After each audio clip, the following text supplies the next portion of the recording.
दोस्तों, मैं आपके लिए होम्योपैथिक के लिए बहुत पेटेंट दवाई लेकर के आया हूं, जिनको मैं आपको बताना चाहता हूं और जो बड़ी से बड़ी खांसी को जड़ से ख़त्म कर सकती है। और होम्योपैथिक की दवाई इस्तेमाल करने से कोई साइड इफेक्ट नहीं होगा, किसी भी प्रकार की परेशानी नहीं होगी।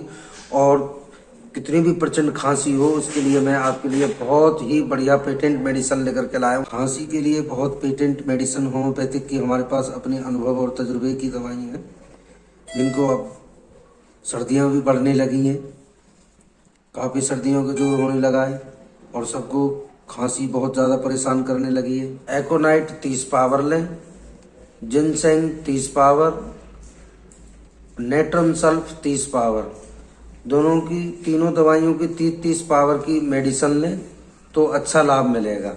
डायरेक्ट टंग पर 3 ड्रॉप्स डालें, दिन में 3 बार कम से कम।